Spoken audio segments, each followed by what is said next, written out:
Hello and welcome to Synoptix. It's our pleasure to walk you through logging in for the first time and creating your first income statement or financial report. You may or may not have gotten a welcome email with instructions on logging in, or your system admin will have provided you with the appropriate URL and login credentials.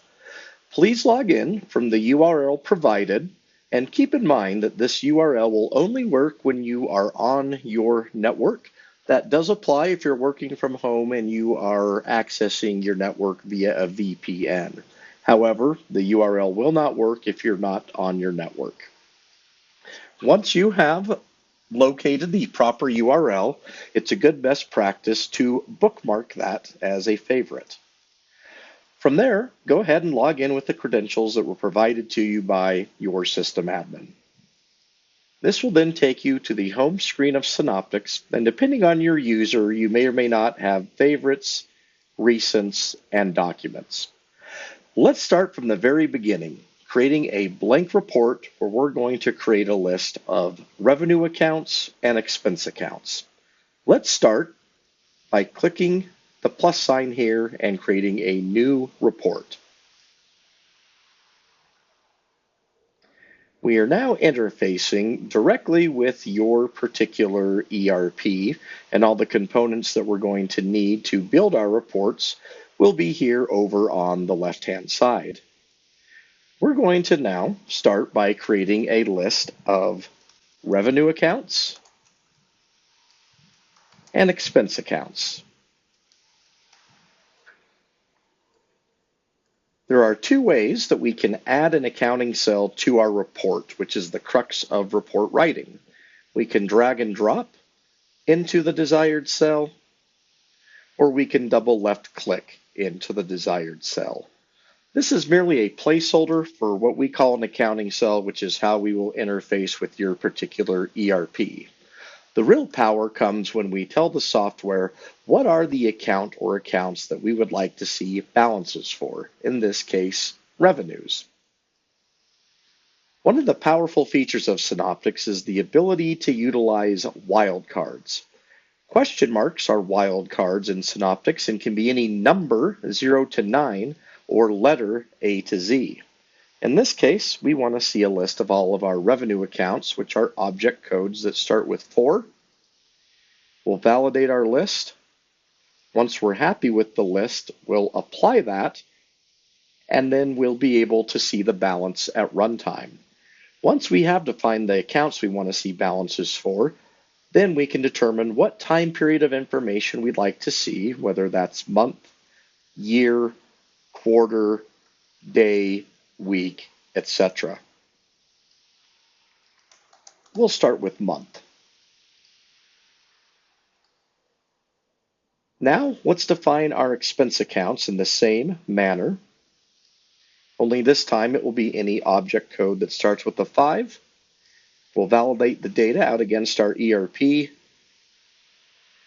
list looks good. We'll apply that and confirm the time period of data that we would like to see. From there, let's go ahead and save and run our report.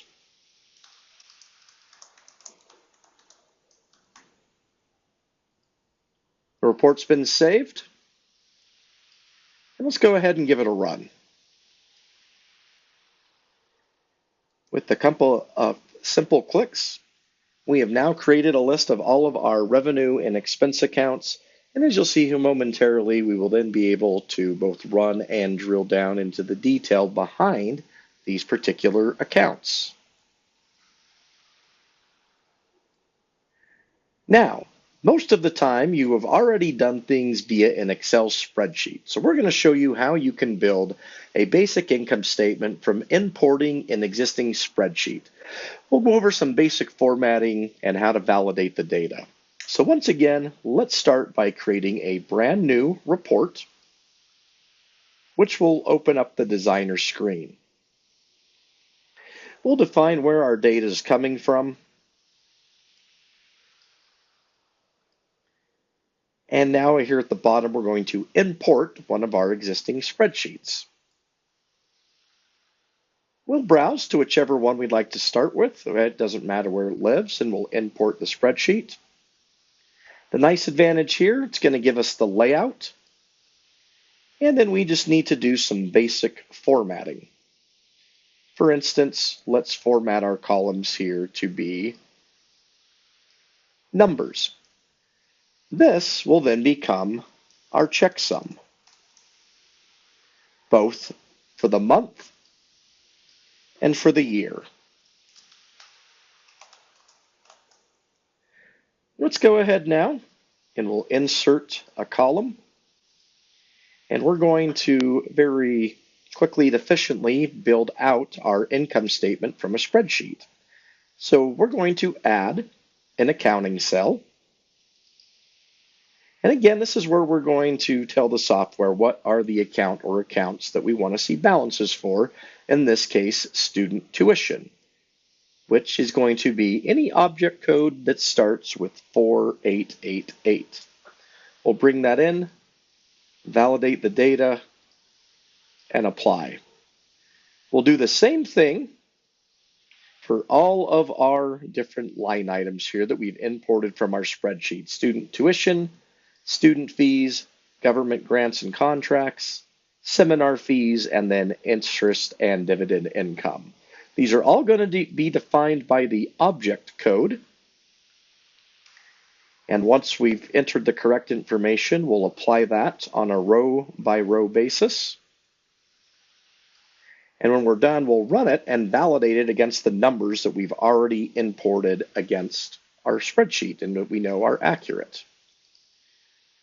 So this is the work of really building any report. Is just line by line. We're going to go through here and we're going to tell the software what are the account or accounts that make up the different line items that we would like to see balances for. Anytime we can use wildcards, we want to, for a couple of different reasons. That is going to allow us at runtime to filter by different segments of our chart of accounts.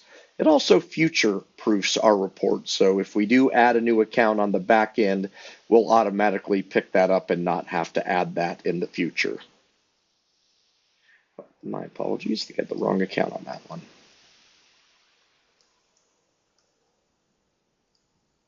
Okay, we'll do our last one here.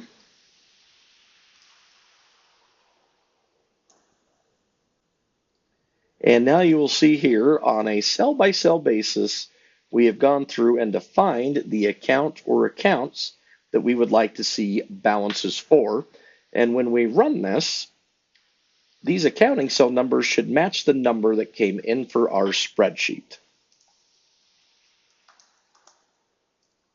Let's go ahead and now we'll give this a save and a run.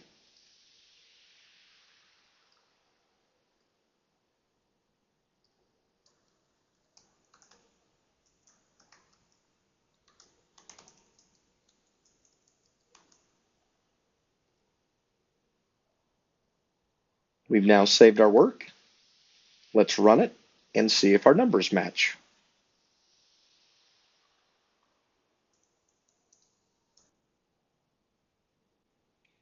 And there we go, right to the penny. Our numbers are exactly what they should be. One minor thing here you may have noticed is that some of these are showing as a negative. We just need to simply reverse our signs here. Since these are some revenue accounts,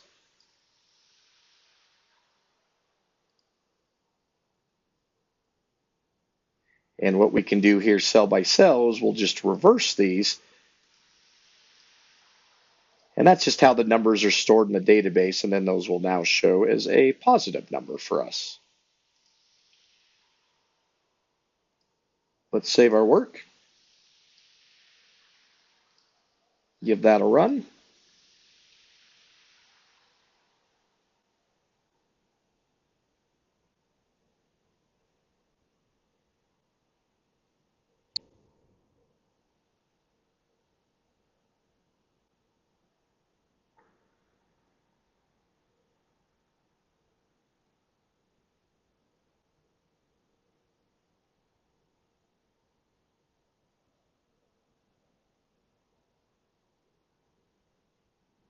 Oh, we'll add our total here at the bottom well and get our interest and dividend. And let's copy and paste over our total here. And now we should be matching to the penny. So let's go ahead and give that a save and run that one more time.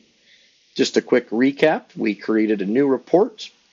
We imported an existing spreadsheet. And then cell by cell, we just told the software what are the account or accounts that we would like to see balances for via the accounting cell. We've then saved our work, and now we're going to give that a run.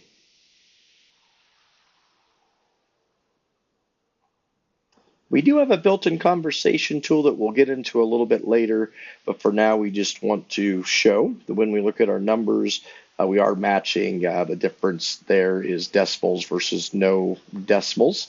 And we have now, in a couple of minutes, built a basic income statement that we can now drill down into to see the numbers that make that up. We start at the financial statement line item details, and from there, we can then go to the GL transaction detail level. This has been a brief introduction of how to start utilizing the power of Synoptix, from logging in, creating your first report, running your reports, and then being able to drill down into the data. We look forward to working with you in the future. And again, welcome to Synoptix.